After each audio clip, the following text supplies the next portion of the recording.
Hey there, and welcome to Dark Creaky TV. If you're new, hit that subscribe button for spine-tingling Reddit creepypasta stories that are perfect for a night of chilling thrills. Don't forget to share your thoughts in the comments below. Thanks for watching, and let's get into tonight's stories. I've never really believed in ghosts or the paranormal. My friends and I have always been the type to laugh off ghost stories or play horror games just for the thrill. That was until last weekend, when we decided to mess around with something that should have stayed a joke. It was Jake's idea, of course. He's the one who always wants to take things too far. We were hanging out at his place, just your average Friday night, sitting around the living room, bored, flipping through Netflix options we'd already seen. Out of nowhere, Jake stands up with this weird grin and says, "Why don't we try something different? I've got an old Ouija board." I'm not gonna lie, at first I thought he was kidding. None of us are the kind of people who take that stuff seriously. I mean, it's 2024 and we're grown adults. But when Jake pulled out the board, dusty and worn, like it had been stashed away for years, a weird feeling settled over the room. It wasn't fear, exactly, but something off. I should have walked out right then. Looking back, every instinct in me screamed that this was a bad idea. But we were in too deep by the time the board hit the table. There were 4 of us, Jake, Lisa, Tyler, and me. We sat around the coffee table, flicked off the lights, and lit a single candle for atmosphere. Jake was all too eager to explain how it worked. "We ask it a question, and if there are any spirits around, they'll move the planchette." "Right," I said, rolling my eyes. "Spirits." Tyler snorted, leaning back in his chair like this was all one big joke. "Let's ask it something stupid," he said, smirking. "Like if it knows my Netflix password." But Lisa, she wasn't laughing. She's always been more sensitive to this stuff, but she agreed to join in anyway. I think peer pressure had something to do with it, but her eyes kept darting to the board like she already knew something we didn't. So we put our fingers on the planchette, and Jake started the questioning. At first, it was all laughs like we expected. "Is anyone there?" Nothing. The planchette didn't budge. "Can you give us a sign?" Still nothing. I remember smirking and locking eyes with Lisa, who looked like she was about to breathe a sigh of relief. That's when things changed. Jake, ever the instigator, leaned forward and asked, "Should we leave?" I don't know what I expected. A gust of wind, a creak in the floorboards, or maybe just more silence. But the planchette moved. It wasn't subtle either. It slid across the board like someone had shoved it with purpose, spelling out the word YES in quick succession. We all froze. No one was laughing anymore. "Okay, who's messing with it?" Tyler asked, looking around. But we all had the same look on our faces, confusion and something like fear creeping in. None of us had pushed it. I tried to play it cool. "Must have been the angle we were holding it at," I said, but my voice didn't even convince me. The room felt different, heavier. Jake, because he's never known when to stop, asked the question that changed everything. "What happens if we don't leave?" The candle flickered as if responding, and before anyone could process what was happening, the planchette shot to the letters again. This time it spelled out GONE. "Gone?" Lisa whispered, her voice shaking. "What does that mean?" Jake, who had finally started to realize maybe this wasn't such a great idea, shrugged. "Maybe we're supposed to go." "Yeah, maybe," Tyler echoed, standing up quickly. "This is getting too weird, guys."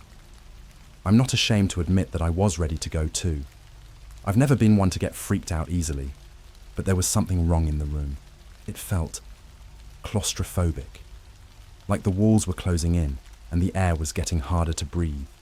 So we packed up the board, blew out the candle, and decided to call it a night. Only when we opened the door to leave, that's when we realized something was seriously wrong. Because Jake's front door didn't lead outside anymore. It opened into darkness. Not the hallway or the street outside his apartment, just pitch black nothing. "What the hell?" Tyler muttered, stepping back from the door as if it had bitten him. Jake tried flicking the hallway light on, but nothing happened. The apartment was suddenly silent. No hum of electricity, no distant city sounds. Just nothing. Lisa was the first to panic. "This isn't funny, Jake. Open the door." "I'm not doing anything," he shouted back, his voice cracking. I walked to the window, thinking maybe we were just freaking ourselves out. But when I pulled the curtains aside, my heart nearly stopped. The window looked out onto the same darkness. No buildings, no streetlights, just endless black. "What's happening?" Lisa's voice was trembling now. I didn't have an answer. None of us did. All I knew was that the Ouija board told us to leave. And now, we couldn't find the way out. No one moved for what felt like an eternity. We were all frozen in place, staring at that door leading into the void. The silence was so intense that I swear I could hear the sound of my own heartbeat pounding in my ears. I tried to convince myself it was just a trick of the light, or maybe a blackout that somehow affected everything outside. But deep down, I knew that wasn't true. Tyler was the first to break the silence. "We need to leave," he said, his voice tight. "There's got to be another way out.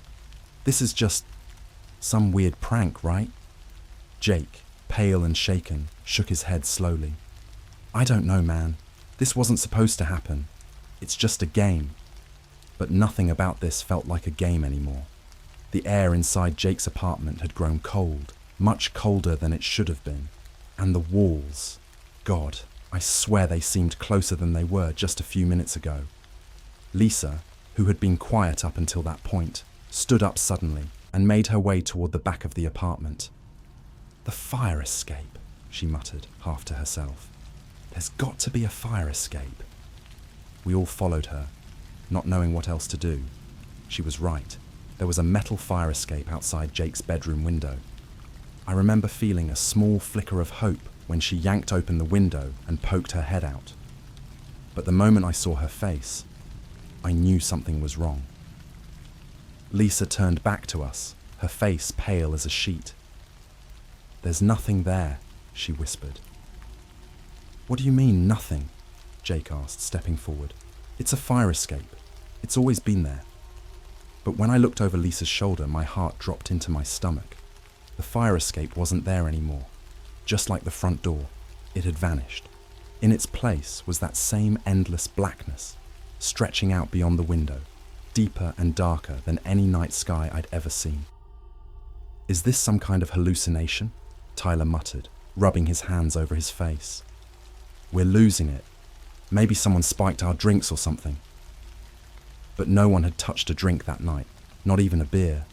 We were stone cold sober, and the reality of our situation was sinking in fast. There was no escape. Every door, every window, no matter where we looked, it was all the same. That dark, oppressive nothingness waiting on the other side. Lisa sat down on the edge of the bed, shaking her head. "This is impossible," she whispered. "This isn't happening. We didn't do anything wrong." Jake, always the one to keep pushing, wasn't ready to give up. "Maybe it's the Ouija board," he said, pacing the room. "Maybe we didn't follow the rules or something." "What rules?" Tyler snapped. "It's just a stupid board. It's not supposed to do this." But deep down, we all knew it wasn't just a board.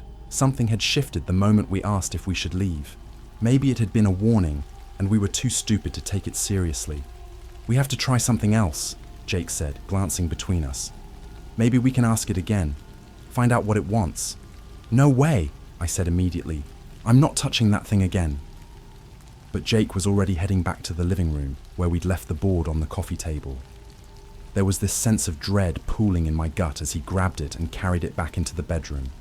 The candle we'd lit earlier was still on the table, flickering like it was struggling to stay lit. Jake sat down on the floor, laying the board in front of him. "Just one more time," he said. "We'll ask it how to get out of here. That's it. No other questions." I didn't want to do it. None of us did. But what choice did we have? We couldn't stay trapped in that apartment forever, and every passing minute felt like we were running out of time. So, reluctantly, we all sat down in a circle around the board again, just like before. As we placed our fingers on the planchette, I could feel this strange buzzing in the air, like the room was alive with some unseen energy. The candle's flame flickered violently, casting strange shadows on the walls. Jake took a deep breath and asked, "How do we leave?" For a long moment, nothing happened. The planchette sat still under our fingertips, and I started to think that maybe this was all just in our heads. Maybe we'd freaked ourselves out over nothing. But then, slowly, it began to move. It was a slow, deliberate motion, like whatever was guiding it wanted us to understand every letter it spelled out. It slid across the board, stopping on each letter carefully. We watched in horrified silence as it spelled out a single word. R-U-N. "What?" Lisa whispered. "Run? Run where?" Tyler was shaking his head. "There's nowhere to run. We've already checked everywhere." But the planchette wasn't done. It kept moving, faster now, almost frantic. The candle sputtered, as if it was being blown by an unseen wind, and the shadows in the room seemed to shift. The letters spelled out something else, something that made my blood run cold. I-T-S-H-E-R-E. "What's here?" I asked, my voice barely more than a whisper. As if on cue, we heard it, a sound that echoed from the hallway. It was faint at first, like something heavy being dragged across the floor. My stomach lurched as the noise grew louder, closer. Tyler stood up abruptly, backing away from the door. No, this isn't real. This can't be real." But the sound kept coming. It was slow, methodical, like whatever was out there wasn't in any hurry. And as it drew nearer, the air in the room grew colder, thick with a sense of dread that pressed down on my chest like a weight. We all turned toward the bedroom door at the same time, our eyes wide with fear. The dragging sound had stopped just outside, and for a moment, there was only silence. Then the door handle began to turn. The moment that door handle began to turn, every muscle in my body locked up. It was like time had slowed to a crawl, each second dragging out painfully as we all stared, too terrified to move. My breath caught in my throat, and the only sound in the room was the quiet metallic click of the handle twisting. Tyler was the first to break. He bolted to the window, frantically trying to open it again. "It's gotta be a trick," he kept muttering, yanking at the frame. "We can't be trapped like this. It's gotta be..." "It's not a trick," Lisa whispered, her voice trembling. "It's not." I could see her shaking, barely holding it together. And I didn't blame her. I wasn't sure how much longer I could keep my own panic in check. Every instinct I had was screaming at me to run, but there was nowhere to go. Every door and window in this apartment led to the same impossible darkness. Jake, his eyes glued to the door, was whispering something under his breath. I couldn't hear the words at first, but when I got closer, I realized he was repeating the same thing, over and over again. "It's not real. It's not real. It's not real." But the door wasn't listening to him. It creaked open, just an inch, but enough to send a cold draft into the room. The air felt heavy, like the darkness itself was seeping in through that tiny gap.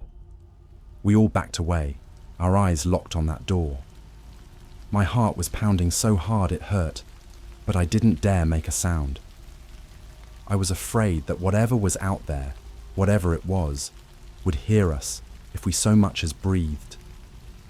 The door opened a little more, just wide enough for us to glimpse the hallway beyond.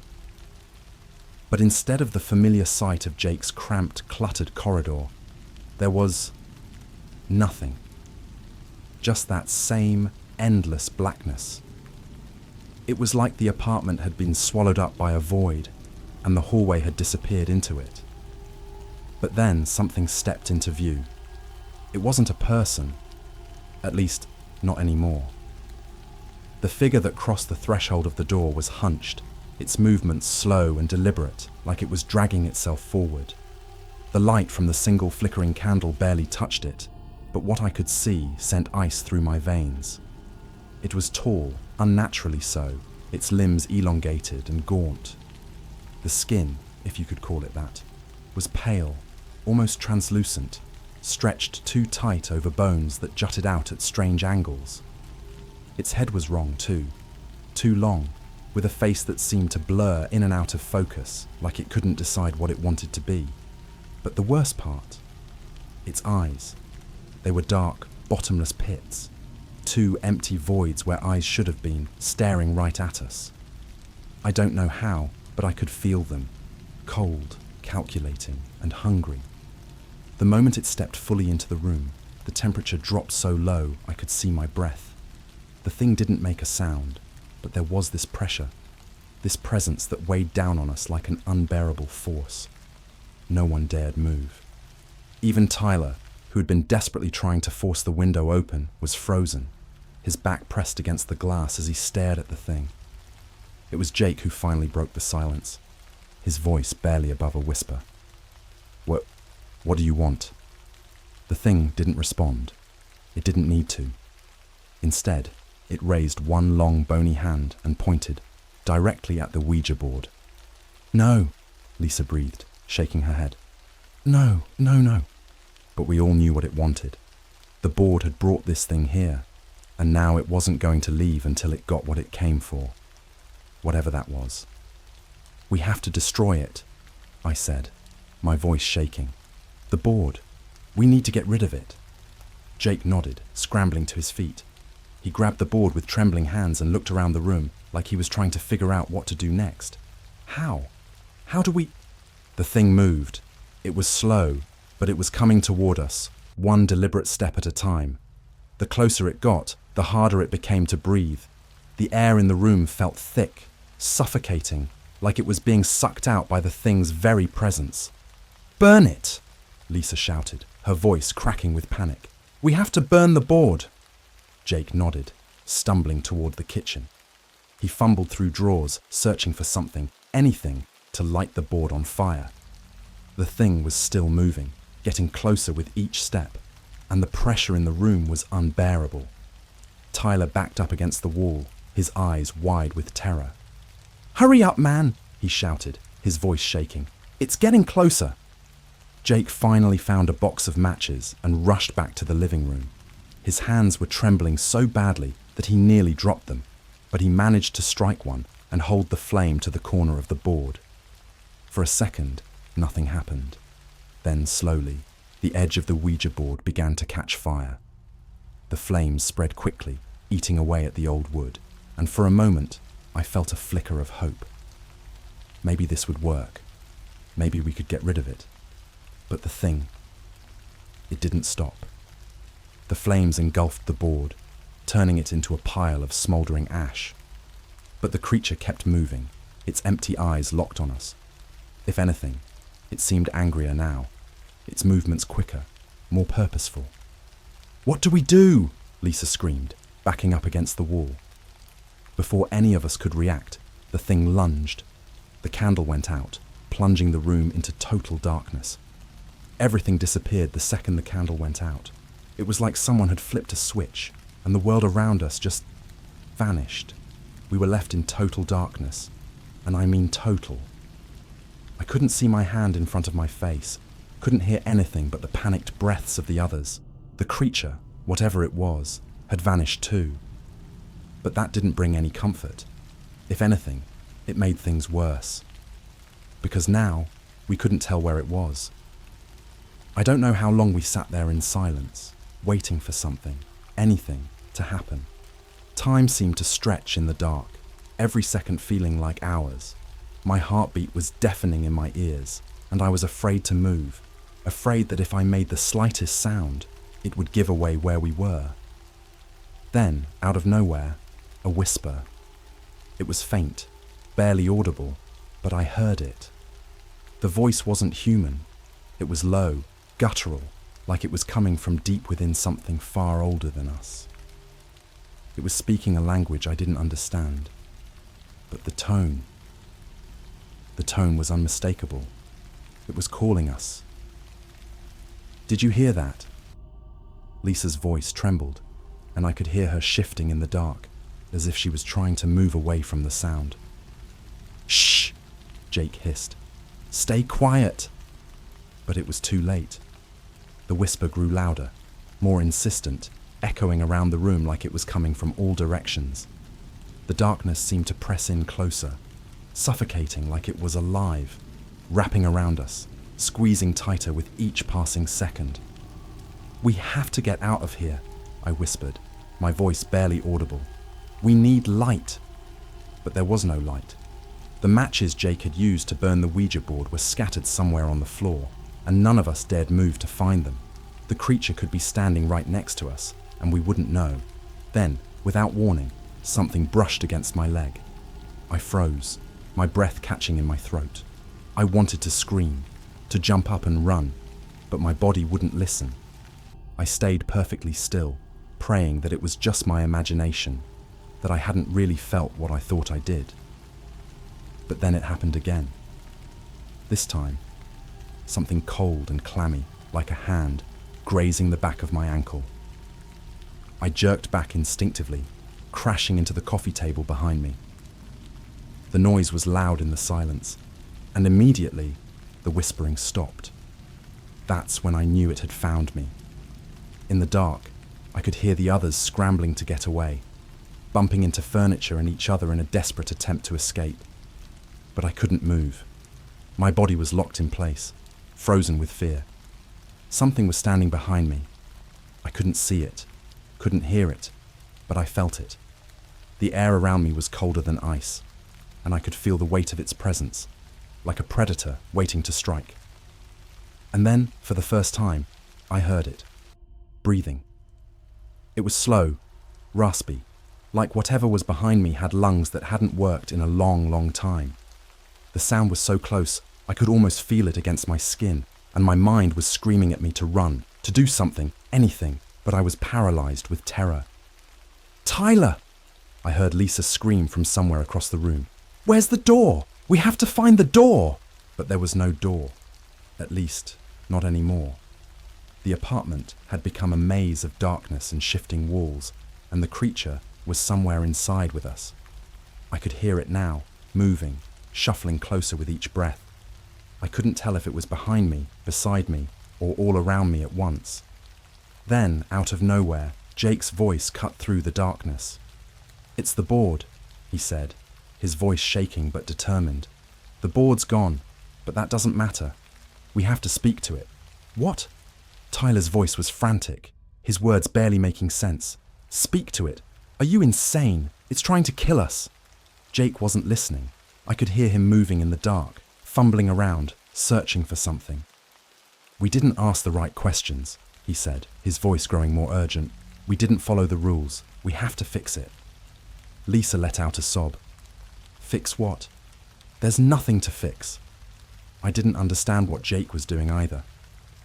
The board was destroyed, reduced to ash. But Jake seemed to think there was something more, something we'd missed. He was muttering to himself now, a string of words I couldn't quite make out. And suddenly there was a soft flicker of light. Jake had found a lighter. In the brief glow, I saw it. The thing standing just a few feet from me. It was worse than I could have imagined. Its form seemed to shift in and out of the shadows, its limbs too long, too thin, its skin pulled tight over a face that barely resembled anything human. The eyes, those endless, empty pits, were locked on me, and for a moment, time seemed to stop. Then the light flickered out. No! I shouted, scrambling to my feet, desperate to put distance between myself and that thing. Jake, light it again! But Jake wasn't listening. In the darkness, I could hear him whispering something under his breath, over and over, like a chant. The lighter flickered back on, and this time he held it to his chest, his eyes wide with fear. We didn't ask it to leave, he said, his voice cracking. We didn't close the session. It's still here because we didn't close the session. Lisa let out a sob. What do you mean? What are you talking about? The board, Jake said, his hands trembling. It's not just the board. It's the spirit. We invited it in. and we didn't tell it to leave. It's stuck here. We're stuck here. The realization hit me like a punch to the gut. We had opened a door, and now it wouldn't close. Not until we found a way to send that thing back. But how? Suddenly, Tyler screamed. It was a sound that ripped through the air, full of raw, unfiltered terror. I whipped around just as the lighter went out again, plunging us back into the void. Something was in the room with us, and it wasn't waiting anymore. Tyler's scream echoed through the room, cutting through the darkness like a knife. It was the kind of scream that claws at your insides, raw and primal, filled with terror that couldn't be faked. Whatever was in the room with us had finally made its move. "Tyler!" Lisa cried out, but there was no response. Just silence, the kind that fills every corner, like the world itself is holding its breath. And then, from somewhere in the pitch black, came a sound that chilled me to the bone. A low, wet, dragging noise, like something heavy being pulled across the floor. We couldn't see it, but we all knew what it was. It had taken Tyler. "We have to finish this." Jake's voice was trembling, but there was a flicker of resolve in it. "We have to close the session, send it back." "Jake, how?" I snapped, my voice barely holding together. "The board's gone. It's burned. What do we do?" I could hear Jake moving, fumbling around in the dark. The lighter sparked to life again, casting flickering shadows on the walls, but Tyler was gone. The space where he'd been standing was empty. "We have to mimic the board," Jake muttered, more to himself than to us. "The board's just a tool. The spirit is what's trapped here." Lisa was sobbing now, her breaths coming in sharp, panicked gasps. "We can't do this, Jake. We can't." "We don't have a choice," Jake interrupted, his voice tight with fear. He turned to me, the lighter's flame flickering wildly in his shaking hand. "Help me. We need to recreate the board, just enough to close the session." I didn't know how the hell he expected that to work, but I wasn't about to argue. Anything was better than sitting in that darkness, waiting for whatever took Tyler to come for us next. We grabbed a pen and an old piece of paper from the coffee table. It wasn't much, but it would have to do. Jake scribbled out the letters and numbers, copying the layout of the board as best as he could in the dim light. It was crude, barely legible, but it was something. "We need to ask it to leave," Jake said, his voice steady but low. "We need to close the door." Lisa was barely holding it together, her hands trembling as she placed her fingers on the makeshift planchette. Just a scrap of paper folded into a rough triangle.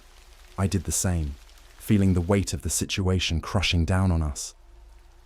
Jake's voice was barely a whisper. "Spirit, we ask you to leave.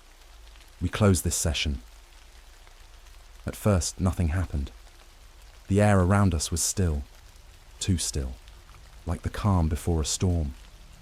I glanced at the door, half expecting to see the creature standing there, watching us. But the door remained shut, the only light coming from Jake's trembling lighter. Then, slowly, the planchette moved. It was faint at first, just a twitch, but I felt it, like something cold and unseen was guiding it. Lisa gasped, pulling her hand back, but I didn't let go. We had to see this through. The planchette moved again, sliding slowly across the paper. G.O. The temperature in the room plummeted. I could see my breath fogging up in front of me, and the hairs on the back of my neck stood up. It felt like the apartment itself was holding its breath, waiting for something. "Keep going," Jake whispered. "We're almost there." We asked it again, our voices shaky but resolute. "Leave." We closed the session. The planchette moved faster now, gliding across the paper with a speed that made my heart race. It spelled out G-O-N-E again, just like it had before, only this time, something felt different. The air around us began to shift. The weight that had pressed down on us since we first opened the board was lifting, slowly but surely. The oppressive darkness didn't feel quite as thick, and for the first time in what felt like hours, I could breathe without feeling like the walls were closing in. Jake's lighter flickered out again, plunging us into darkness. But this time, It was just darkness. No whispers, no dragging sounds, no unnatural cold. For a moment, we sat there, waiting, our breaths shallow and shaky. Was it over? Suddenly, the overhead light flickered on, flooding the room with harsh white light. We blinked, disoriented, our eyes adjusting to the sudden brightness. The apartment looked the same, messy, cluttered, exactly as it had been before this nightmare started. Except for one thing. Tyler was gone. The door to the hallway was open again, leading out to the familiar, dimly lit corridor. The window in the bedroom showed the street below, cars passing by as if nothing had ever happened. But there was no sign of Tyler. No blood. No struggle. It was like he'd vanished into thin air. Lisa was the first to speak, her voice hoarse and shaky. What just happened? We sent it back, Jake muttered, rubbing his eyes with the heel of his hand. We closed the session, but Tyler... I shook my head. We need to find him. But deep down, I knew we wouldn't. Whatever had taken him, whatever it was gone now, and so was Tyler. We stood there in stunned silence for a long time, none of us sure what to do next. The air in the apartment felt normal again, but something had changed. Something that couldn't be undone. The Ouija board told us to leave, and now one of us was gone. It had gotten what it wanted. Jake broke the silence with a hollow laugh, running a hand through his hair. "Never again," he said, shaking his head. "I'm done with this stuff. I don't care if anyone ever calls me superstitious, but that board's never coming out again." Lisa didn't say anything, just nodded, still pale and trembling. We gathered our things in silence and left Jake's apartment. None of us said goodbye. There was nothing left to say, but as I walked out into the cold night air, I couldn't shake the feeling that we hadn't really closed the door. Not completely, because something told me that whatever had taken Tyler, it wasn't gone. It was still out there, and one day it would come back for the rest of us.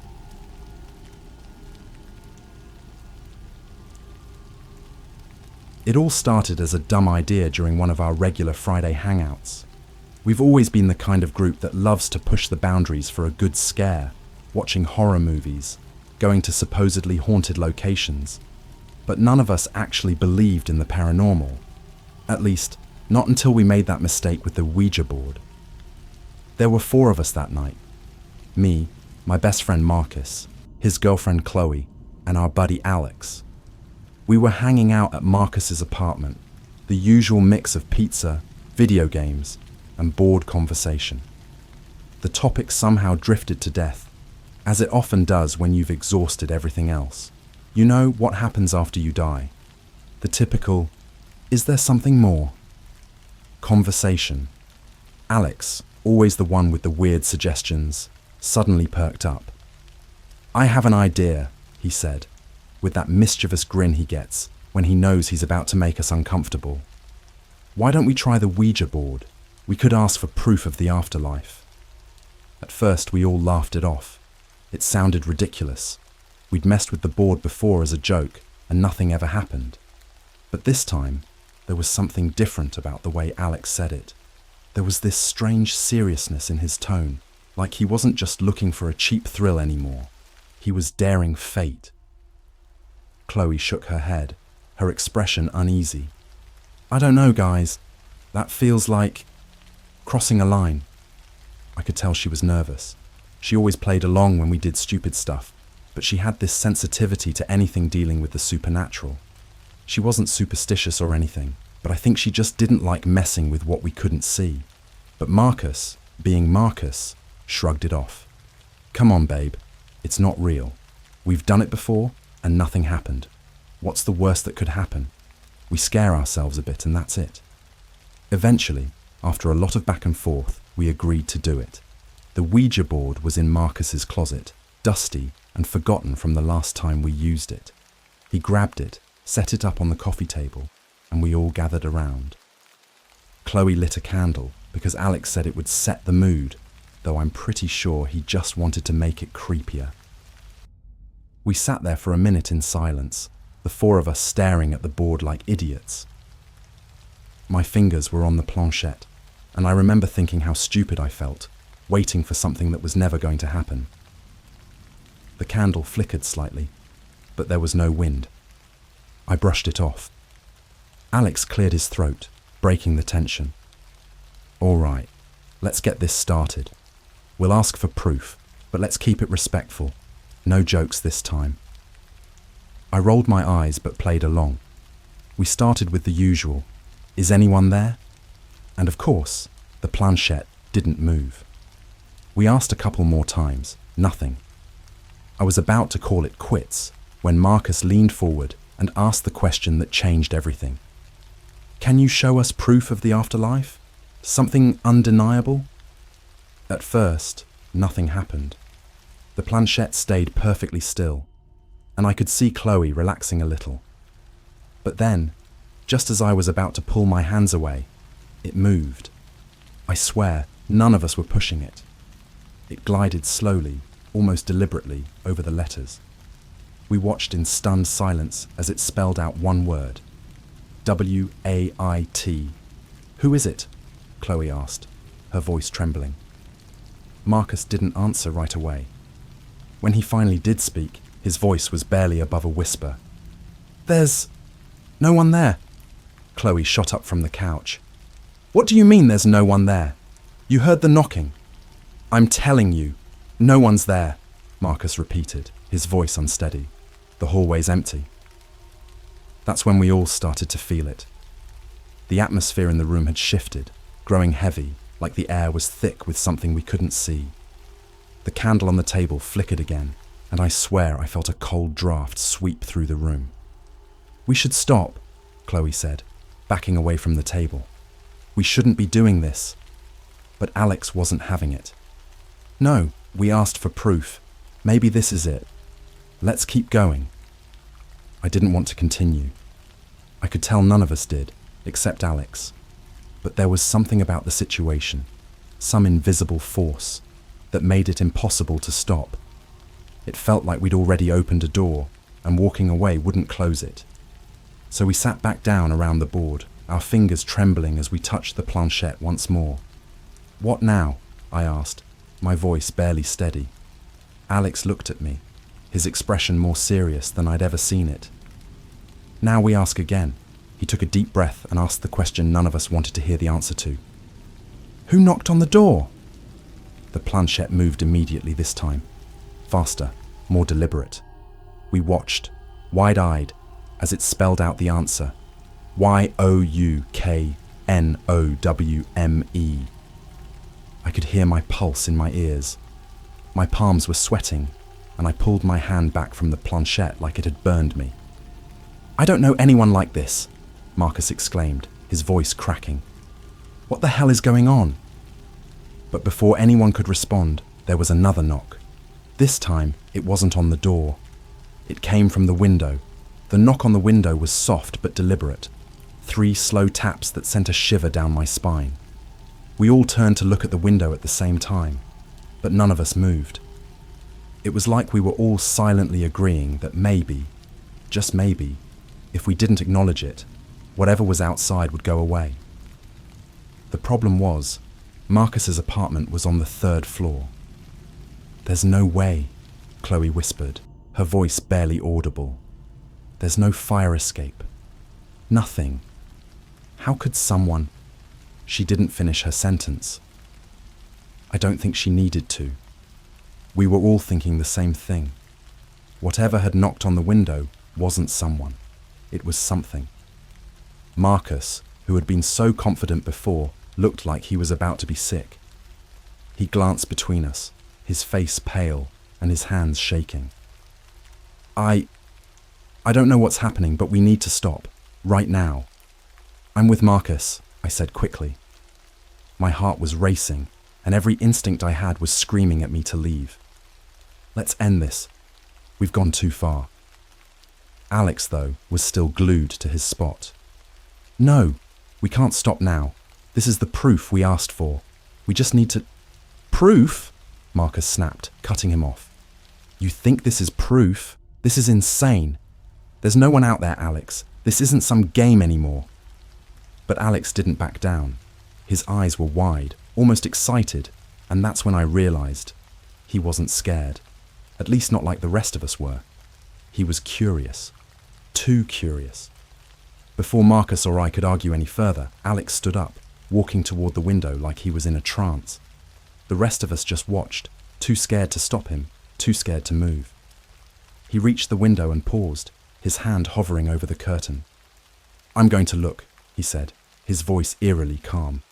Alex, don't... Chloe started, but it was too late. With one quick motion, Alex pulled back the curtain, and we all held our breath, waiting for something to jump out at us, for something horrific to be standing there.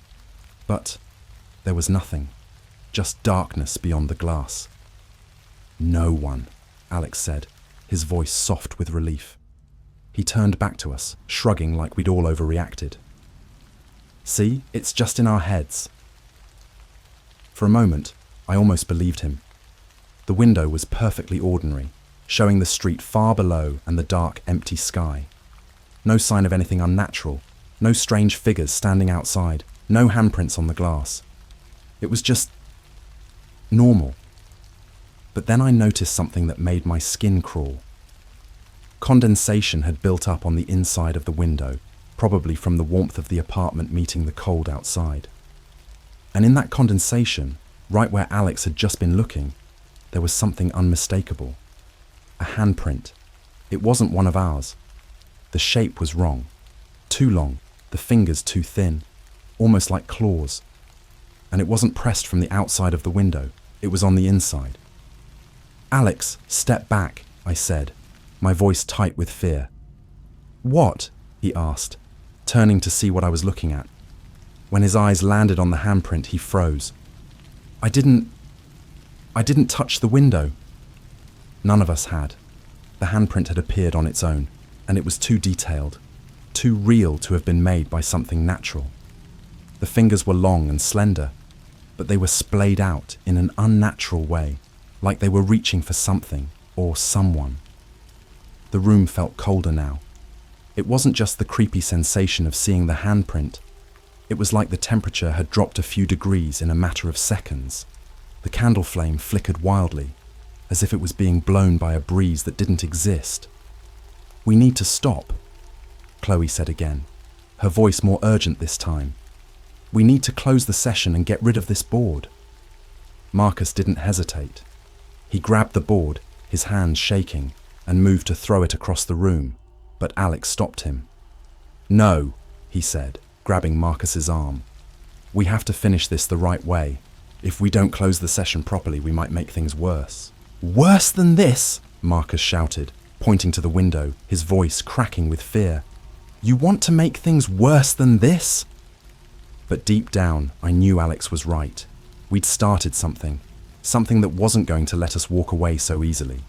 If we didn't finish it the right way, if we didn't close the session properly, whatever was out there, whatever had been knocking, wasn't going to leave. Reluctantly, Marcus put the board back on the table, and we all sat down again. My hands were shaking as I placed my fingers back on the planchette. I could feel Chloe trembling next to me, her breathing shallow and fast. Alex was the only one who seemed calm, though even he had lost the excitement in his eyes. Now, there was just this cold determination. He wanted answers, and he was willing to push this to the limit to get them. We're closing the session, Alex said firmly. Spirit, if you're still here, we ask you to leave. This session is over. For a moment, nothing happened. The room was silent except for the sound of our breathing. I half expected the planchette to stay still, for the whole thing to be some terrible prank or coincidence. But then, slowly, it moved. It was slow, almost hesitant, as it glided across the board, spelling out two words, N-O-T-Y-E-T. The room went deathly quiet, and my heart felt like it had stopped. The planchette didn't move again, just hovered there on the last letter, like whatever was controlling it was waiting. Not yet, Marcus whispered, his voice barely audible. What does that mean?" Before anyone could answer, there was a loud crash from the kitchen, like something heavy had fallen off the counter.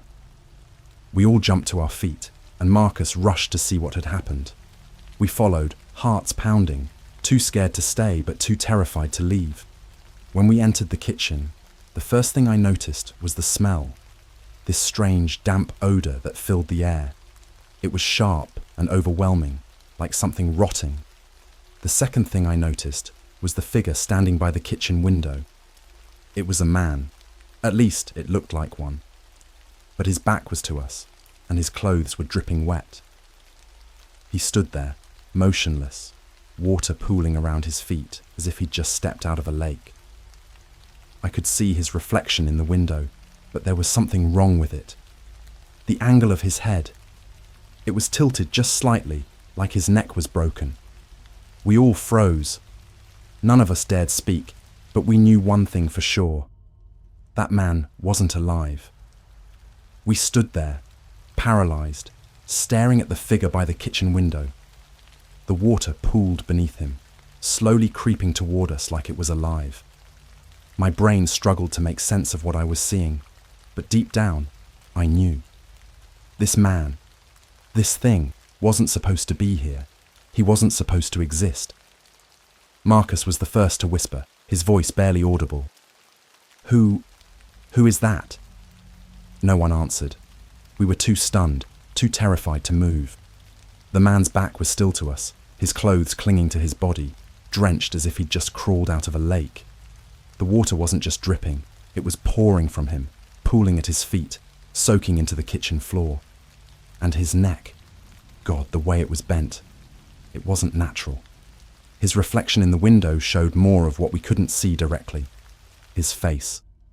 It was gaunt, hollowed out, his skin a sickly grey-blue, like he had been submerged in water for too long. His eyes, empty, milky white, were staring right at us through the reflection. We didn't dare breathe. My entire body was frozen, my feet glued to the spot. I could feel Chloe trembling beside me, her nails digging into my arm as if trying to anchor herself to something real. But nothing felt real anymore. Then, slowly, the man started to turn. The sound of wet fabric peeling off his skin filled the room, the sloshing of water growing louder as he moved. It wasn't quick. Every movement was slow, deliberate, like he was taking his time, like he knew we weren't going anywhere. The kitchen seemed to shrink as he turned to face us, his eyes never blinking, never looking away. I could hear Alex whispering behind me, but I couldn't make out the words. It didn't matter. All I could focus on was the man's face, his bloated, discoloured face, and those lifeless eyes that seemed to see everything and nothing at the same time. Then he spoke. It wasn't a voice, not really. It was more like a gurgling sound, as if his lungs were still filled with water. The words that came out were barely recognisable, but we all heard them. "You asked for proof."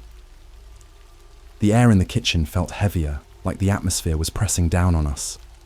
I could feel my heartbeat thudding in my ears, my chest tightening with every breath.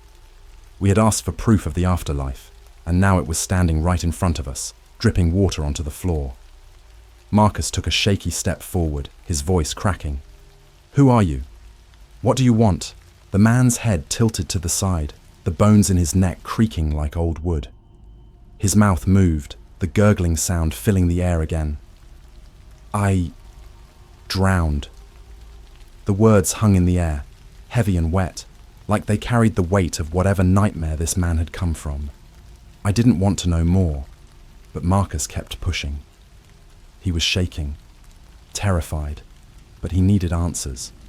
"Why are you here?" Marcus asked, his voice trembling. The man's lips curled into a grotesque smile, the water dripping from his mouth now too. "You called me," Chloe gasped, stepping back, her hand flying to her mouth. "We didn't." "We did," Alex interrupted, his voice tight with a strange mix of fear and fascination. "We asked for proof, and he's it." The man's smile didn't waver, But there was something malicious behind those dead eyes, something far worse than anything we'd imagined.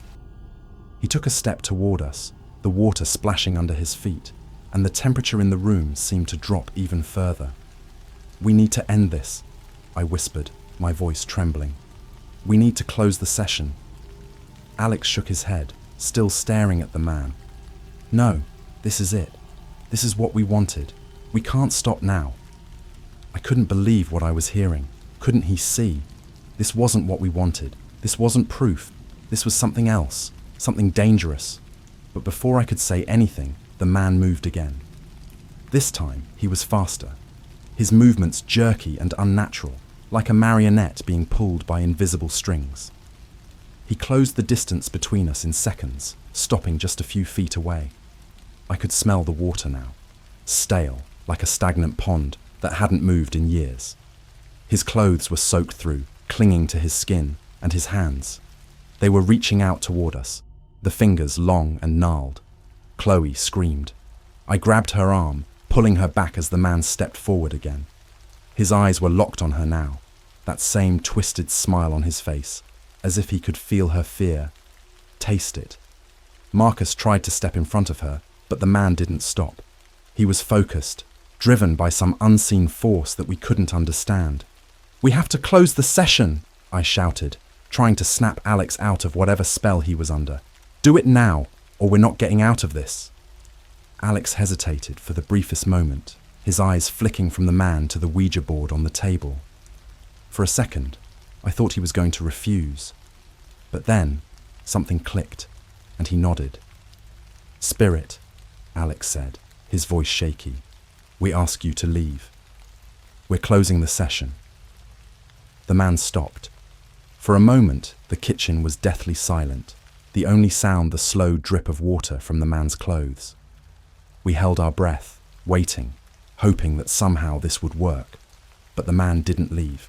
He didn't disappear. Instead, he tilted his head again, the smile fading from his face.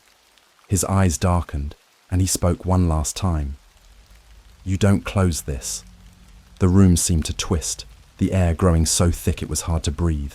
I could feel the cold pressing in on us from all sides, like the walls were closing in. And then, without warning, the lights went out. We were plunged into complete darkness. I could hear Chloe sobbing beside me, Marcus breathing heavily, and Alex muttering something under his breath. But the man, the drowned man, was still there. I could feel him. He was closer now. Too close. Then, from somewhere in the dark, came the sound of more knocking. This time, it wasn't from the door or the window. It was coming from inside the walls. The knocking from inside the walls wasn't like anything I'd heard before. It was slow, deliberate, almost like whatever was on the other side was taking its time. The sound echoed around us, bouncing off the kitchen tiles, making it impossible to tell where it was coming from. And then, just as suddenly as it had started, it stopped. We were left standing there in the dark, our breaths shallow, too afraid to move. I could still feel the presence of the drowned man, like he was watching us, even though we couldn't see him. Every second that passed felt like it stretched forever, thick with a sense of dread that clung to my skin like damp clothes. "We have to go," Chloe whispered, her voice shaky and weak. "We have to get out of here." But there was nowhere to go.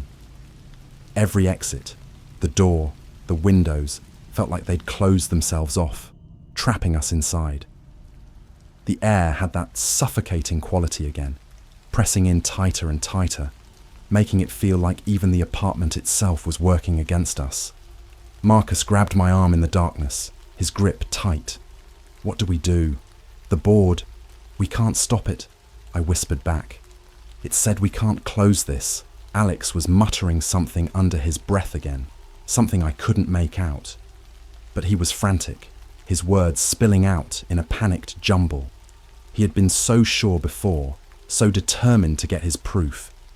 Now, that confidence was gone, replaced with something darker, something desperate. Then, suddenly, the lights flickered back on. For a moment, we were blinded by the brightness, and when our eyes adjusted, the The kitchen was empty. The drowned man was gone. But that didn't bring any relief. If anything, it made things worse. Because now, we didn't know where he was. "Where is he?" Chloe asked, her voice cracking with fear. "Where did he go?" I scanned the room, looking for any sign of him. But there was nothing. Just the puddle of water still spreading across the floor, soaking into the linoleum. The air was still freezing cold, and the smell of stagnant water hung in the air, thick and oppressive. "Guys," Alex said suddenly, his voice hoarse. "The knocking. It's not coming from the walls." We all turned to look at him, and he pointed to the floor. "It's coming from underneath us." The realization hit me like a punch to the gut. The knocking wasn't in the walls. It was in the floorboards, directly beneath us. Whatever was making that noise was under the apartment. Chloe stepped back, her eyes wide with terror. "That's impossible. There's nothing under this floor. We're on the 3rd floor." But the knocking started again, this time louder, more insistent. It was rhythmic, like something, or someone, was trying to get through. Every thud sent a tremor through the floor, rattling the cabinets and shaking the dishes on the counter. "We need to move," Marcus said, grabbing Chloe's hand. "We need to get out of here now." We scrambled into the living room, away from the kitchen, but the knocking followed us. It was beneath us, traveling through the floor, like it was chasing us from room to room. The sound grew louder, more aggressive, as if whatever was down there was getting frustrated. "I can't do this," Chloe sobbed. "I can't stay here." Marcus wrapped his arm around her, trying to calm her down, but his own fear was palpable.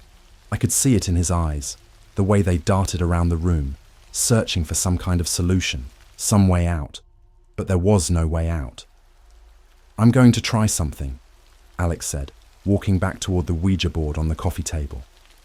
He was shaking, but his face was set with determination. "Maybe I can reverse it. Maybe if I ask it something else, we can stop this." "Alex, don't," I warned, but he ignored me. He sat down in front of the board, placing his fingers on the planchette. The rest of us stood frozen, watching, waiting for whatever would happen next. My heart was pounding in my chest, the fear settling in deeper with each passing second. Alex's voice trembled as he asked, "What do you want from us?" The planchette didn't move. It just sat there, motionless, like whatever had been answering us before was done playing games. But Alex wasn't giving up. "Please," he whispered, his voice cracking. "Tell us what you want." Then slowly, the planchette began to move. It was agonizingly slow this time, like something was dragging it across the board with immense effort. We watched in silence as it spelled out a single word, UNDER, under. The word hung in the air like a curse. The knocking beneath us had stopped, but the silence that followed was far worse. I could feel the weight of the word pressing down on us, suffocating in its simplicity. Whatever was under us, it wanted out. "Under?" Marcus asked, his voice barely a whisper. "What's under?" No one answered him. There was no answer, at least not one we wanted to face. But the planchette wasn't done yet. It moved again, faster this time, spelling out another word, DIG. My stomach churned as I realized what it was asking. It wanted us to dig, to uncover whatever was buried beneath this apartment, whatever had been knocking from under the floorboards. The idea of it, of physically digging up whatever horror lay beneath us, made my skin crawl. "We're not digging anything," I said, my voice firm. "We're leaving." But as soon as I said it, the apartment itself seemed to rebel. The lights flickered again, the temperature dropping even further. The walls creaked and groaned like they were being strained under some invisible force. And then, from the hallway, we heard a voice. "Dig!" It wasn't one of us. The voice was hollow, watery, like it was being spoken through a mouthful of water. We turned toward the sound, and standing at the end of the hallway was the drowned man. His clothes were still soaked, water dripping steadily onto the floor. His eyes, those empty, lifeless eyes, were locked on us, and his mouth was twisted into that grotesque smile. But this time, he wasn't alone. Behind him, more figures appeared. 3, 4, 5 of them, all standing in a line, all soaking wet, their heads tilted at unnatural angles, their bodies bloated and discoloured. They were watching us, waiting, just like the drowned man. "Dig," the voice said again, and I realised with a sinking feeling that they weren't going to let us leave. Not until we did what they wanted.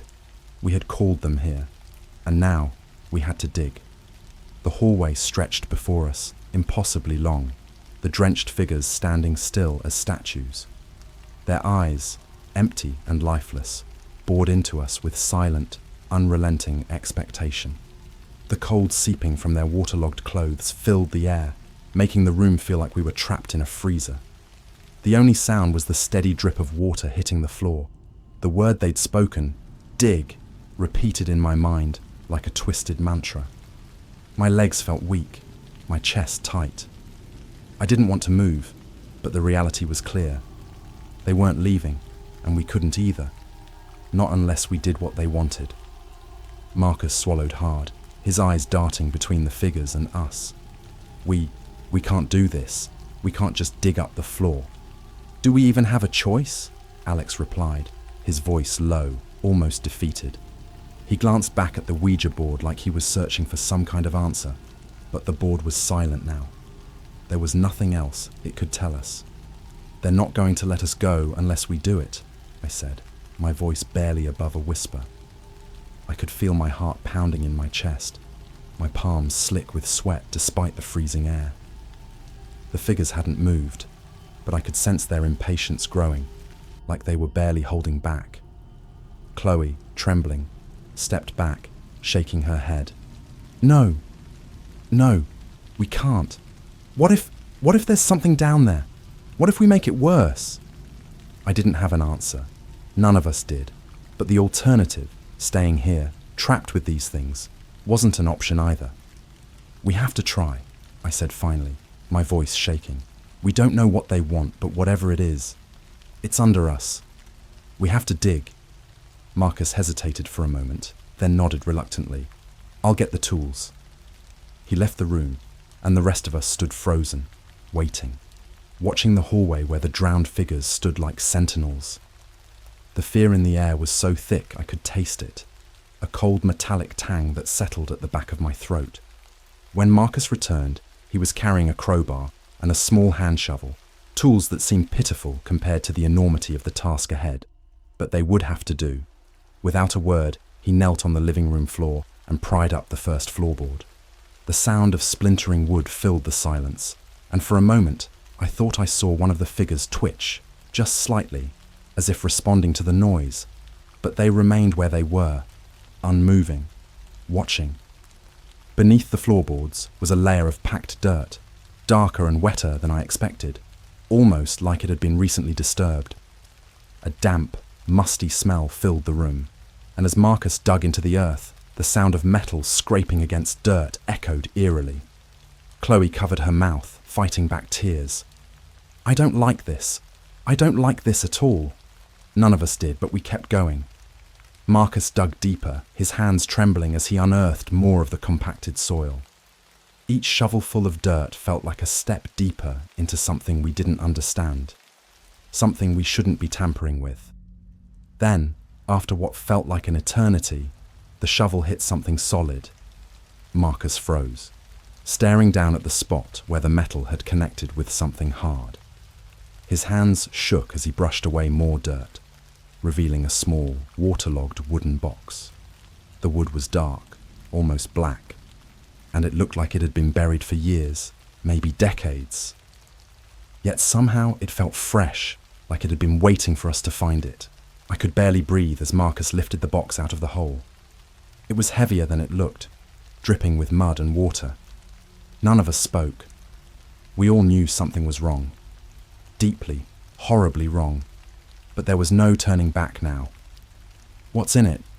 Alex asked, his voice barely audible. Marcus didn't answer. He set the box down on the floor and with shaking hands pried open the lid. Inside was something I'll never forget as long as I live.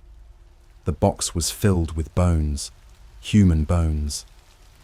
But these weren't ordinary remains. The bones were small, brittle, and there was something wrong about them. They were stained black, as if soaked in something unnatural. And worse, they were arranged in a twisted, deliberate way, like someone had placed them there with purpose. Chloe gasped, stumbling back. "Oh my God! Oh my God, what did we do?" Marcus's face was pale, his eyes wide with shock. He stared down at the bones, then looked up at us, his voice trembling. "We need to put it back. We need to put it back right now." But as he moved to close the box, the temperature in the room dropped even further. The lights flickered, and from the hallway, the figures began to move. Slowly, deliberately, they stepped forward, their bloated, waterlogged bodies swaying as they approached. Their eyes were locked on the box, and their mouths, those twisted, unnatural smiles, were stretched even wider now. "Dig," the voice said again, louder this time, almost angry. I could feel the panic rising in my chest. What do they want?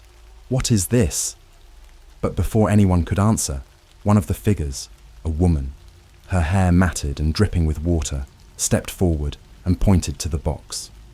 Her voice was raspy, bubbling with water, but I could make out her words. They were buried, to keep them safe, to keep us out. Now you've let them free. My blood ran cold. "They're free now," she said again, her milky eyes fixed on us, her voice growing harsher. "You called us, and now we can't leave." Chloe screamed, backing into the corner of the room, her hands covering her ears as if trying to block out the horror. Marcus stumbled back from the box, his face drained of colour, shaking his head. "No! No! We didn't mean to," Marcus whispered, his voice breaking. "We didn't know, but it didn't matter. We had disturbed something ancient, something dark. We had called them, and now they were here." The figures crowded closer, their wet, bloated hands reaching out toward the box, toward us. The air was suffocating now, the walls of the apartment seeming to close in. I could feel the weight of what we had unleashed pressing down on us, suffocating us. Alex tried to speak, but the words caught in his throat, choked by fear. The figures were surrounding us now, their bodies cold and wet, their eyes empty and unforgiving. And then, from the depths of the box, came a whisper. Not a voice, not a word, just laughter. The kind of laughter that chills your bones, the kind of laughter that doesn't stop. And as the figures closed in, the last thing I heard before the lights flickered out was the sound of that laughter echoing through the room, filling the darkness with a sound I'll never forget.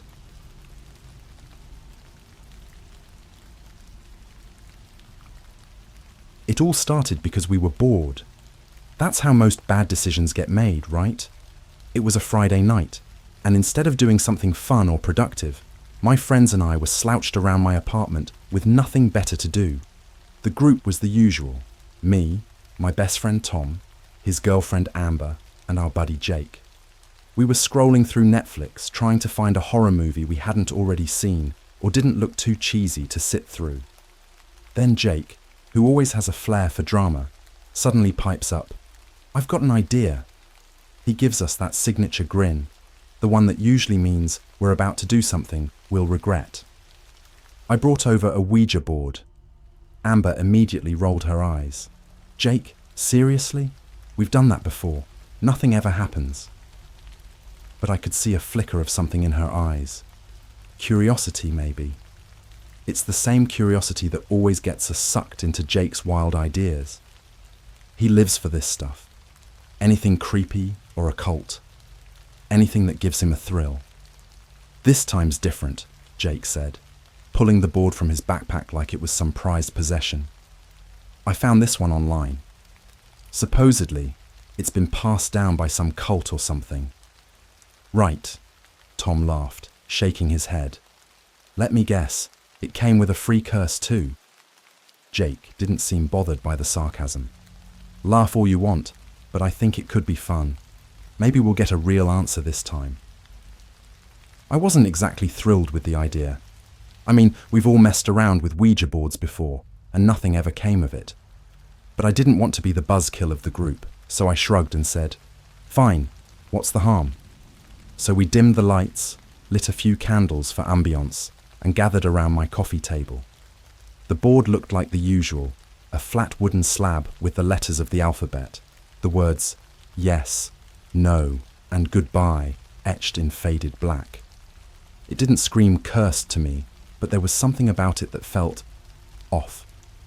Maybe it was just Jake's story getting into my head. We all put our fingers on the planchette, and for a moment, there was nothing but silence. The flickering candlelight made everything feel more serious than it should have. "Okay," Jake started, his voice low and dramatic. "Is there anyone here with us?" The planchette didn't move, of course. I caught Amber stifling a yawn, and Tom glanced at his phone like he was already over it. After a minute of nothing, I was ready to call it quits, but then the planchette twitched. At first, I thought one of the others was messing with us. It moved just slightly, but enough that we all felt it. "All right, who's doing that?" Tom asked, a grin tugging at his lips. Jake shook his head. "Not me." Amber frowned, looking a little too focused for someone who wasn't taking this seriously. I didn't do it. I hadn't moved it either, and I didn't think anyone was joking around. Still, it wasn't enough to freak me out. Not yet. Jake, of course, wasn't letting it go. "If there's someone here, can you show us a sign? Move the planchette again." This time, the movement was more deliberate. The planchette slid slowly, almost hesitantly, toward the word yes. We all stared at it, wide-eyed. "Okay, creepy," Amber muttered, her fingers twitching on the edge of the planchette. I was about to say something, probably a joke to break the tension, when Jake leaned forward, his voice dropping. "Do you have a message for us?" The planchette didn't move at first, and I thought maybe whatever we'd just witnessed was a fluke, but then slowly, it started to spell something out. PERFORMRITUAL.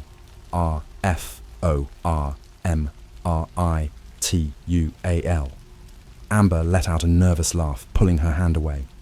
Nope, I'm out. That's a hard pass for me." Tom shook his head too, but he kept his fingers on the planchette. "Come on, it's probably just Jake pushing it. There's no way this is real." Jake's face was serious now, no grin, no jokes. I didn't push it. I swear I wanted to believe him, but everything about this was starting to feel too weird, too intentional. The planchette had moved with a purpose, and the word it spelled, it wasn't random. "Perform a ritual," I repeated, my voice sounding more skeptical than I felt. "What kind of ritual?" The planchette didn't respond. It just sat there in the middle of the board, like it was waiting for something. "Maybe it's done with us," Amber said, eyeing the board like it might bite. "Can we stop now?" But Jake wasn't done. He was already hooked, his curiosity piqued. "Let's just see what happens next." That's when the planchette moved again, faster this time, like it was trying to tell us something urgent. INSTRUCTIONSNEAR.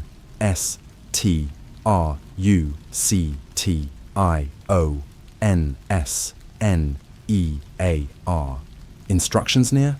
Tom asked, frowning. "What does that even mean?" We all looked at each other, confused. The board didn't move again, and the room felt colder than it had a few minutes ago. I could feel a prickle of unease crawling up the back of my neck, but I couldn't shake the feeling that Jake was right. Something was happening. "We should look around," Jake said, standing up. "Maybe there's something we're supposed to find." Amber crossed her arms, clearly done with the whole thing. "Jake, this is ridiculous." But Tom was already on his feet, and for reasons I still can't explain, I followed. I didn't believe in the paranormal, but the atmosphere had shifted. It felt like the apartment itself was holding its breath, waiting for us to make the next move.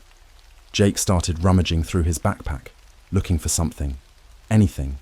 that could be a clue. I watched him, half expecting this whole thing to be another one of his elaborate pranks. But when Jake pulled out an old, folded piece of paper from the front pocket of his backpack, I felt my stomach drop. "What's that?" I asked, my voice barely steady. Jake unfolded the paper slowly, his eyes scanning the lines of faded, handwritten text. His face paled as he read it, and when he finally looked up at us, there was no mistaking the fear in his eyes. These are the instructions," he whispered, and that's when I knew we had made a mistake. Jake's hands shook as he unfolded the paper, revealing lines of faded, almost illegible handwriting. I stepped closer, trying to make out what it said. The letters were uneven, like they'd been written in a hurry or with trembling hands. It didn't take long to realize that whatever was written here wasn't in English, or any language I recognized. "What is that?" Amber asked, her voice filled with an edge of panic. She'd stayed back, keeping her distance from the table, as if just looking at the paper could pull her into something she didn't want to be a part of. "I don't know," Jake replied, his voice barely a whisper. "But I think it's part of the ritual." Tom shook his head, stepping back from the table. "Jake, this is nuts. You seriously can't think we're supposed to follow this? It's probably some old, made-up language or—" "It's not," Jake interrupted, his voice more serious than I'd ever heard it. "Look at the board. It told us there were instructions, and here they are. This isn't a joke." Amber turned toward me, her eyes pleading. "We need to stop. Whatever this is, we don't need to be involved. Just throw the board out, burn that paper, and we forget about it." I wanted to agree with her. I wanted to say we could just walk away, laugh this off like another one of Jake's weird ideas gone too far. But there was something in the air, something thick and oppressive, that kept me rooted to the spot. I wasn't the only one who felt it. I could see it in Tom's face too, the way he kept glancing back at the paper like it was pulling him in. Jake cleared his throat, his eyes still scanning the text. "It's some kind of chant," he muttered. I think we have to read it out loud." Amber stepped forward, her face pale. "Are you out of your mind? We're not chanting some ancient language we don't understand. What if it's dangerous?" "I don't think it's dangerous," Jake said, though his voice lacked conviction. "It's probably just some old tradition. Maybe it's part of how we get the answers we asked for." That's when the atmosphere in the room shifted again. The air grew colder, and the candlelight seemed to flicker unnaturally, casting strange shadows on the walls. I felt the hairs on the back of my neck stand on end, and my chest tightened with an inexplicable sense of dread. Tom sighed heavily, running a hand through his hair. "All right, fine. But if something weird happens, we stop immediately, got it?" Jake nodded, and before anyone could protest further, he began reading. The words came out slowly at first, haltingly, as Jake tried to pronounce each syllable. They sounded strange, unnatural, like the language didn't belong in this world. As he spoke, the candle flames flickered harder, casting long, jagged shadows that danced across the walls and ceiling. The room felt smaller, like the darkness itself was closing in on us. I stood there, frozen, as the words rolled off Jake's tongue, each one more chilling than the last. The air around us felt heavier, thick with something unseen, and I could feel a cold sweat beginning to form on my skin. As Jake reached the final lines of the chant, the temperature plummeted. I could see my breath in the air now, small puffs of white in the dim light. The candles flickered wildly, their flames almost extinguishing before they flared back up, brighter than before. Something in the room shifted again, and I felt it, like something had been awakened. "What did we just do?" Amber whispered, backing away from the table. Jake didn't answer. He stared down at the paper, his face pale, eyes wide with fear. I couldn't tell if it was from the cold or from something else, something he wasn't ready to admit. And then we heard it. A low, soft sound, like a whisper carried on the wind, even though the windows were all closed. At first I thought it was just my imagination, but then it came again. This time, louder, more distinct. A voice, but it wasn't speaking any language I knew. It was a garbled, rasping sound, like someone was trying to speak through a mouthful of dirt. "What was that?" Tom asked, his voice shaky. He glanced at me, his face pale, and I could see the fear in his eyes. He wasn't the only one. Jake swallowed hard, stepping back from the table. "It's probably just the wind, or the house settling." But we all knew that wasn't true. The voice came again, this time closer, clearer. It was coming from the shadows, from the corners of the room where the candlelight didn't quite reach. I turned, my heart pounding in my chest as I scanned the room. There was nothing there, no movement, no sign of anyone else, but I could feel it. Something was with us. "I'm done," Amber said, her voice trembling. "I'm not staying here. This is too much." But as she moved to leave, the room seemed to grow darker, the shadows thickening around the edges. The candles sputtered, the flames bending and twisting unnaturally. The shadows on the walls stretched and shifted, like they were alive, creeping closer with every second. And then I saw it. In the far corner of the room, where the light barely touched, something moved. It was subtle at first, a flicker, a twitch, but then it became more distinct. A shape, a figure, tall and gaunt, standing just out of reach, its form barely visible in the darkness. "Jake," I whispered, my voice barely audible. "Look." He turned, his face paling even further as his eyes landed on the figure. "What is that?" The figure didn't move. It just stood there, silent and still, its form flickering in and out of the shadows like it wasn't fully part of this world. I couldn't see its face, only the outline of a head, shoulders, and long, spindly limbs that stretched unnaturally toward the floor. "We need to leave," Tom said, his voice shaking. "Now." But as we turned toward the door, the figure moved. It didn't walk or run. It just shifted, like it was gliding through the shadows. 1 second it was in the corner of the room, and the next it was closer. Too close. I felt my heart leap into my throat as the shadows around us deepened, swallowing the light. The candles flickered one last time before snuffing out completely, plunging the room into total darkness. And in that darkness, the voice came again. It was louder now, clearer, whispering from every corner of the room. I couldn't understand the words, but I could feel their meaning. Cold, invasive, like they were crawling into my mind. Whatever we had summoned, whatever ritual we had followed, had brought something into our world. And it wasn't leaving. The room plunged into total darkness, and for a moment, the world seemed to stop. I could hear nothing but the rapid pounding of my own heartbeat, my breath coming in shallow gasps. The whispers were still there, swirling around us, coming from everywhere and nowhere at once. They crawled into my ears like cold fingers, wrapping around my thoughts, making it impossible to think clearly. I fumbled in the dark, reaching for anything to anchor myself, but my fingers only found emptiness. "Jake?" I called out, my voice trembling. "Tom? Where are you?" "I'm here." Tom's voice came, sounding distant, though I knew he was just a few feet away. There was fear in his tone, raw and unfiltered. "What the hell is happening? Where's the light?" Amber's voice cut through the darkness next, her words frantic. "I can't see anything. We need to get out of here."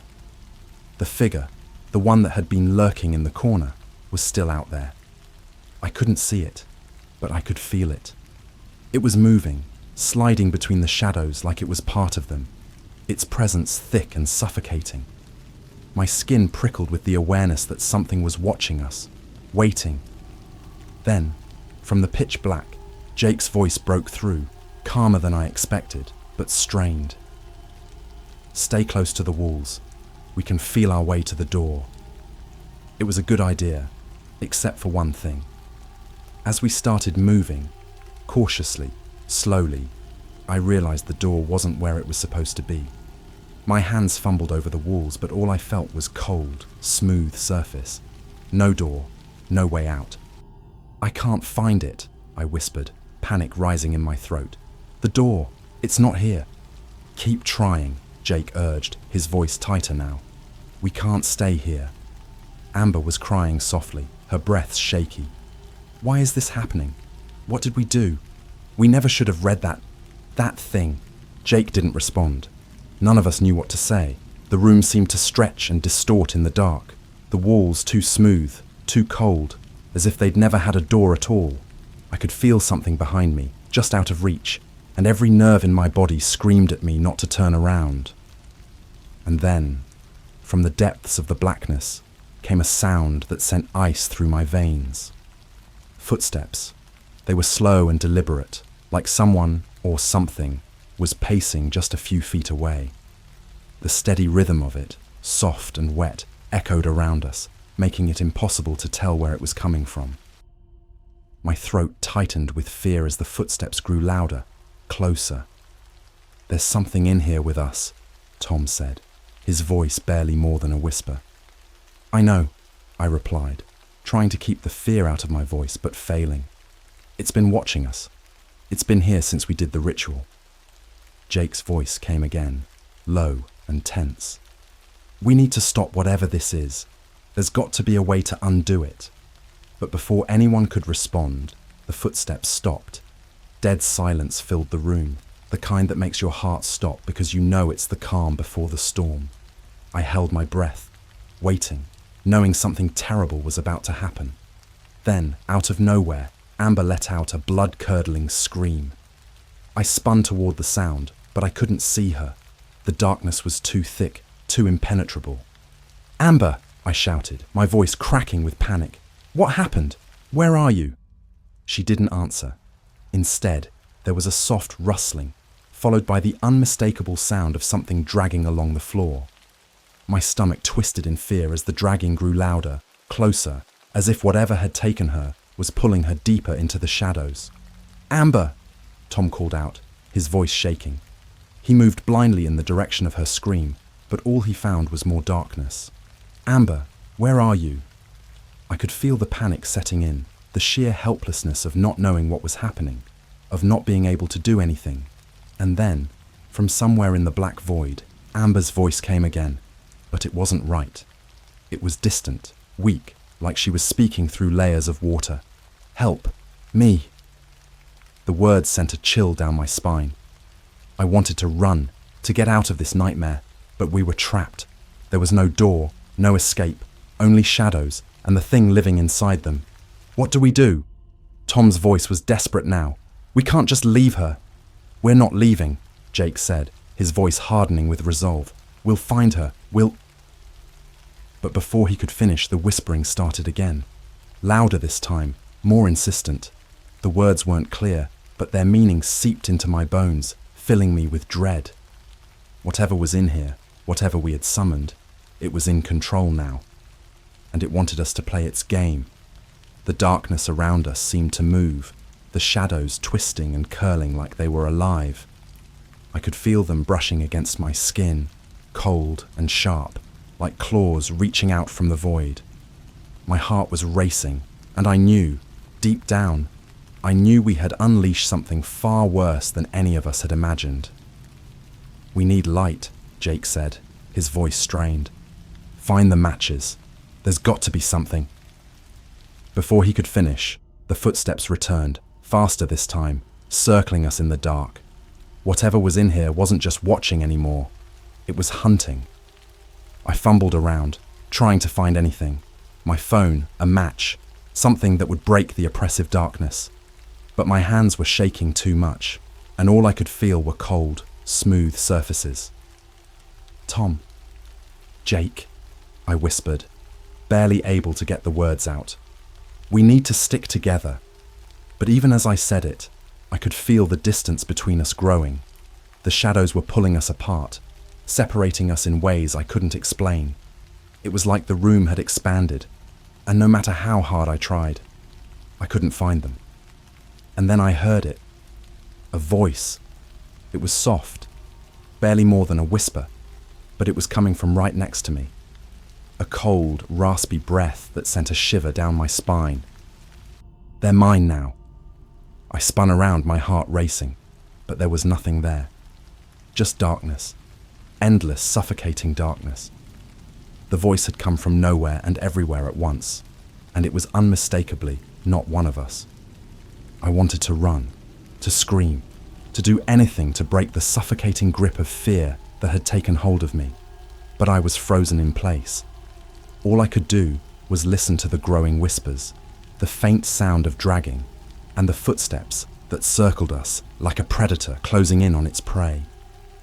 We had performed the ritual. Now, something was living in the shadows, and it wasn't going to let us leave. The air in the room was thick, almost suffocating. Every breath I took felt like it was clawing its way down my throat, heavy and cold. I couldn't shake the feeling that something was watching us, circling us, just out of sight. The darkness felt alive now, creeping in closer with every passing second. The voice I had heard, the one that whispered, "They're mine now," still echoed in my head, chilling me to the core. I couldn't find Amber. I couldn't see Jake or Tom. The shadows had separated us, swallowing us up one by one. The whispers had grown louder, filling the room with a chorus of unintelligible sounds that scraped against my nerves like nails on a chalkboard. "Jake? Tom?" My voice barely rose above a whisper, shaky and desperate, but there was no answer. Suddenly I heard a sound, soft, like someone's foot brushing against the floor. My pulse quickened, my heart pounding in my chest. I turned, squinting into the darkness, trying to find the source of the noise. The footsteps returned, slow and deliberate. They seemed to come from everywhere and nowhere, surrounding me, creeping closer. Every step felt like it was bringing whatever was in the shadows closer to me, inch by inch. Then I saw it, just for a split second. A figure, tall and thin, lurking in the dark. It moved like smoke, shifting through the blackness as if it belonged there. I could barely make out its form, but its eyes.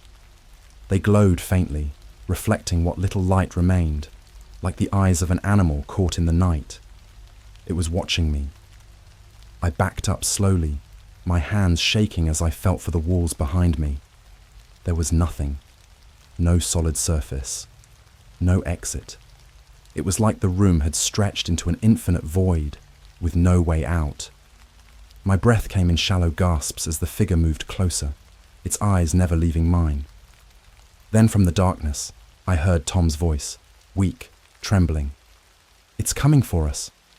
"Tom!" I called out, my voice hoarse. "Where are you?" "I don't know," he replied, his voice distant and filled with fear. "I can't see anything. I can't—" His words were cut off by a sharp gasp, followed by the unmistakable sound of something dragging across the floor. My stomach dropped. "Tom?" There was no response, just the dragging sound, growing fainter, farther away. My mind raced, panic clawing at my throat.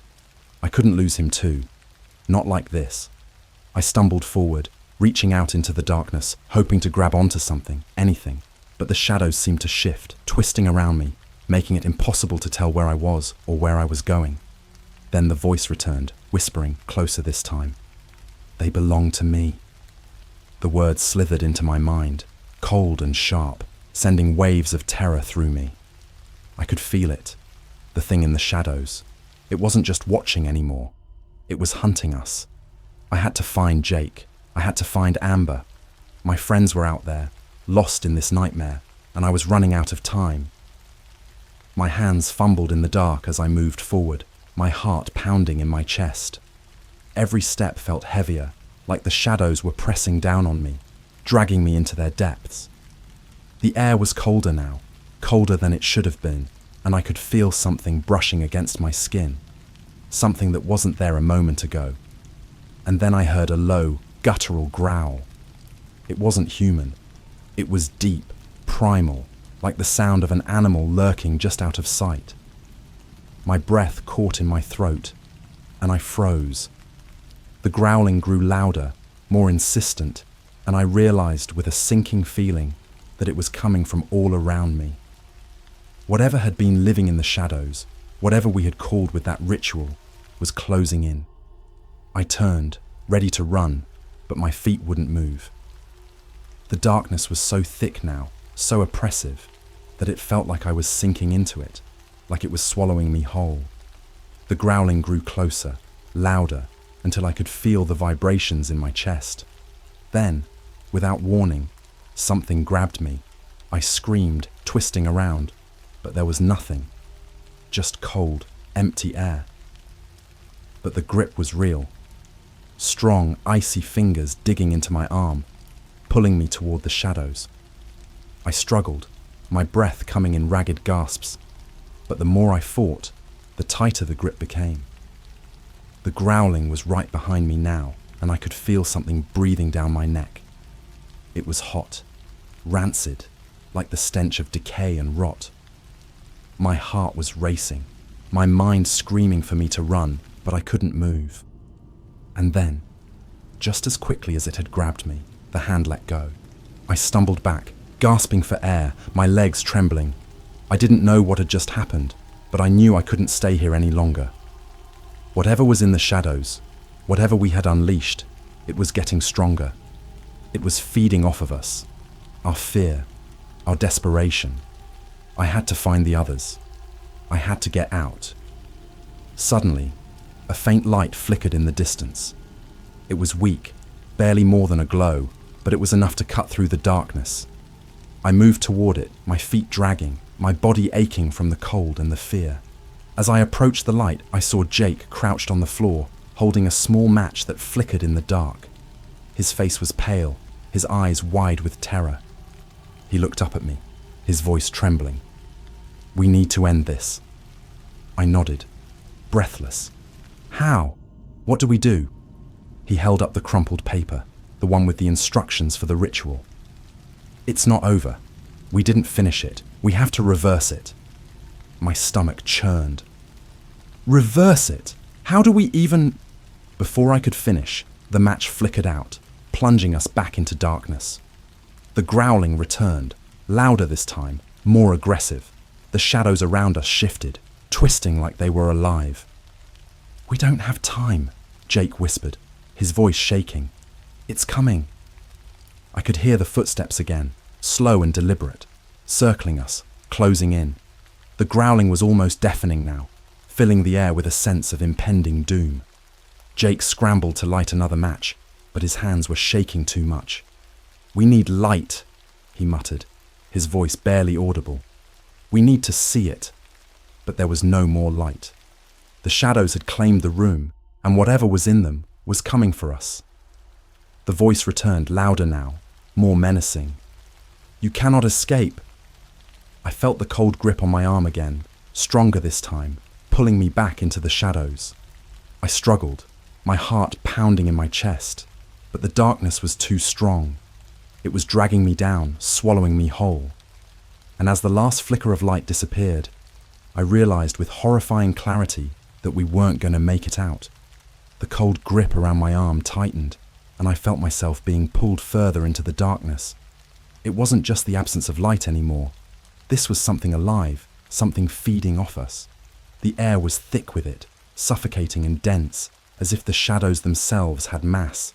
I fought against the pull, every muscle in my body screaming in terror, but it felt like I was trying to move through quicksand. I could hear Jake beside me, his breath coming in sharp gasps, and Tom was somewhere in the distance, his voice faint, calling out in panic. But Amber was gone. I hadn't heard her voice since that awful dragging sound, and the realization made my stomach churn. "We need to finish the ritual." Jake's voice cracked through the suffocating darkness, desperate and hoarse. "We have to end this." The paper, the ritual. It was the only hope we had left. But in the oppressive dark, I couldn't see anything. I stumbled forward, trying to move, trying to find Jake or Tom, but the shadows twisted around me, making the room feel like it was stretching and shrinking all at once. Then the growling started again. It wasn't distant anymore. It was right next to me. The sound reverberated in my chest, so close I could feel its hot, putrid breath on the back of my neck. The thing in the shadows wasn't just watching now. It was inches away, waiting for me to make the wrong move. I froze, holding my breath, terrified that any movement would set it off. But it didn't matter. I could feel it drawing closer, the heat of its breath getting hotter, more rancid, like it was savouring the moment before striking. "Jake," I whispered, barely able to get the word out. "Light something. Anything." There was a sudden flicker, a weak, shaking flame. Jake had managed to light a match, and for a brief moment, the small, fragile light cut through the darkness. And that's when I saw it. Standing just feet away from me was the figure from the shadows. It was tall and impossibly thin, its body contorted in ways that made no sense. Its skin was stretched tight over its bones, blackened and cracked like it had been burned. And its face, if you could call it that, was featureless, just a smooth, black void where eyes and a mouth should have been. But it didn't need eyes. It felt us. It knew we were there. The match flickered in Jake's trembling hand, casting long, jagged shadows around the room. But the figure didn't retreat. If anything, it seemed to grow stronger in the flickering light, looming over us like it was about to consume the entire room. "We have to finish it," Jake muttered, his voice trembling with fear. He unfolded the paper again, his hands shaking so badly I thought he might drop it. "We reverse the chant. That's how we send it back." "Do it!" I urged, backing away from the figure, though I knew it wouldn't help. The thing in the shadows wasn't moving like a creature would. It wasn't bound by physical space. It was part of the darkness itself. Jake started speaking, reciting the chant backward, his voice weak but determined. The words spilled out in that same strange, unnatural language, but they felt different now. Like they carried weight, like they were pulling against something that didn't want to leave. The figure in the shadows twitched, its head tilting as Jake spoke. For a moment, it seemed to pause, like the chant was affecting it. I could feel the air around us shift, just slightly, like a pressure was being released. My heart leaped in hope. Maybe this was working. But then the figure moved again, faster than before, its limbs jerking unnaturally as it closed the distance between us. "Jake!" I screamed, panic surging through me. "Finish it!" He was trying, his voice growing more frantic, the words spilling out in a desperate rush. The shadows around us twisted and writhed, reacting to the chant, pulling back, retreating slightly, but not fast enough. The figure was right on top of us now, its featureless face hovering inches from Jake's, and I could feel its hunger, its rage. The growling returned, louder than ever, filling the room with an awful guttural sound. It was coming from the figure, this thing that had been stalking us from the moment we performed the ritual. It was so close, I could feel the vibrations of the sound in my bones. And then, just as Jake reached the last line of the reverse chant, the match went out. We were plunged back into total darkness, the oppressive weight of the shadows crashing down on us like a tidal wave. The growling stopped, and for a moment, there was complete silence, so absolute it felt like the world had ended. And then, the light returned. It wasn't from a match. It was weak and flickering, but it wasn't fire. It came from the cracks in the walls, from the floor beneath us, from the very fabric of the room. The shadows began to retreat, swirling and pulling back as if being sucked into some unseen void. The figure in the shadows screamed. It wasn't a sound I can easily describe. It was like metal tearing, like the air itself was being ripped apart. The darkness around it seemed to collapse, folding in on itself as the figure writhed and twisted, trying to hold on. But the chant had done its job. It was being pulled back into whatever hell we had summoned it from. The light grew stronger, and I could see Jake now, standing with the paper still clenched in his hand, his face pale and soaked with sweat. Tom was beside him, wide-eyed and trembling, but alive. And then, just as quickly as it had started, it was over. The shadows were gone. The figure had disappeared. The air in the room felt lighter, and the oppressive weight that had been crushing us was gone. We stood there in silence, too stunned to move, too scared to believe that it was really over. I looked around the room, half expecting the figure to reappear, to drag us back into the dark, but there was nothing. Just the flickering light, slowly fading away. Jake let out a shaky breath, his voice barely a whisper. "It's done. We finished it." But as the light faded and the room returned to its normal dim state, I couldn't shake the feeling that something was still watching us, that something had been left behind. We had finished the ritual. We had reversed the chant. But the shadows, they never really leave.